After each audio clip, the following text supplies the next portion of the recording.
Hi everyone, Joseph Fly. This is Friday, the end of week 4. We're about halfway through with The Odyssey by Homer.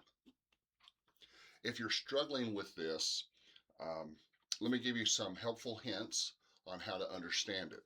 First of all, go ahead and just print out that list of characters. Having that list of characters right there in front of you can really help a lot as you read through the story. And remember, that while there is a lot of dialogue here, there's a lot of interaction between the main characters. It's really just a list of Odysseus's adventures.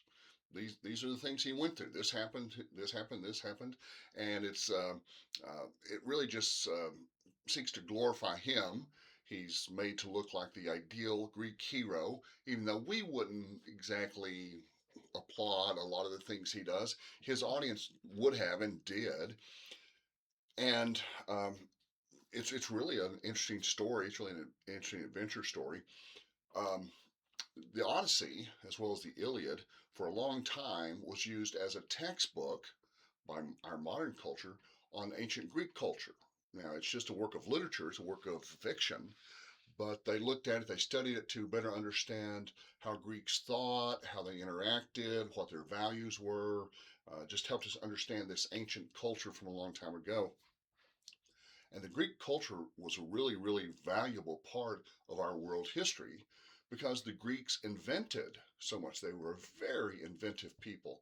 So you have to be thinking about all their contributions and what they gave us. They invented the study of history, they basically invented art and drama, astronomy, astrology, mythology, theology, just basically anything that ends with an OGY, they started it. So the Greeks, yeah, were very clever, very inventive people, and this gives us kind of an insight into their culture and what their lives were like. Um, Remember, Telemachus was a young man, and the suitors have been in the castle for 3 years. So when they first got there, Telemachus was a very young man. He was probably 15, 16, 17 years old when they get there. And it's now 3 years later, and he's trying to assert some authority, and they still see him as a boy. So that's explains some of the early goings on. The wife, even though she's queen of the island, queen of the country, she doesn't have a lot of formal authority. She All she can do is basically say, yes, I will marry you, or no, I won't. Also, don't forget that a lot of their culture was based on Xena, the sacred code of hospitality, Zeus's own law that you must be a good guest. Anytime somebody shows up at your door, you have to give them a good bed, a good meal, provide them entertainment, make sure to protect them, and in exchange, they have to be good guests, and usually they bring gifts. If you're wondering why, and I don't want to issue any spoiler alerts, but when you get to the end of the poem, you're going to find out that Odysseus and Telemachus and two helpers, uh, the goat herd and the cattle herd, they kill all these suitors, all these young princes, very violently, very, uh, yeah. And you may wonder, did they deserve to die? Well, they so badly broke the code of Xena. They were such poor guests that in their culture, yes, they would have to die. So that's how important that is. Also, look for examples of disguises. Athena disguises herself. Telemachus doesn't, but Odysseus disguises himself, I think, every time.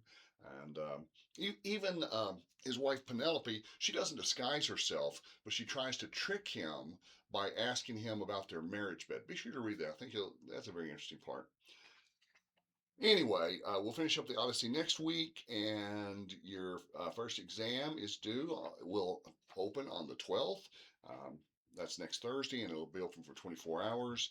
I think it's 50 questions, multiple choice. Um, Pretty straightforward as long as you've read and understood the assignments.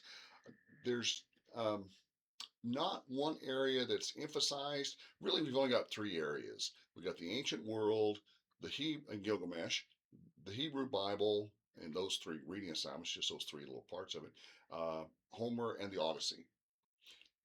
there's not one that's emphasized, but there is one that more students miss questions on. For some reason, a lot of students tend to skip that first part, the ancient world, the three cultures tableau. That I think there's a video and a PowerPoint. So I encourage you to, as you prepare for the test next Thursday, go back and review that material as well as the Odyssey, the Hebrew, the Old Testament, and the poem Gilgamesh. Of course, you're kind of experts on Gilgamesh by now because you're writing a big paper on it. So not a big paper; it's a two-page paper. You're writing a paper on it, so you understand the poem pretty well. If you have any questions, I hope you'll let me know. I'm looking forward to starting Greek drama next week. Is it next week? No, week after next, because we got to finish up Odyssey first. After we finish the Odyssey, I'm looking forward to starting Greek drama and a little bit of philosophy with Plato and kind of turning the corner, sliding into spring break. All right. I look forward to hearing from you. My email is jfly@southplainscollege.edu. And I was going to tell you also, well, I've already told you, but I did want to remind you, if you're uncomfortable taking an online test with HonorLock as the virtual proctor, don't feel bad. I don't blame you. I've done that, and it does feel a little bit invasive. My best advice to you is just pretend like you're in the classroom and don't do anything in front of your computer that you wouldn't do in a normal classroom. Don't be looking around a lot. Don't be talking to somebody off screen. Don't get up and wander off. Don't have your phone out or on. You have to show a clear desktop to start with. But yeah, it'll just drop you out of the test if it detects a lot of flags, and then let me know. And so anyway, take the test just like you're in the classroom. Read the questions. Focus on the screen.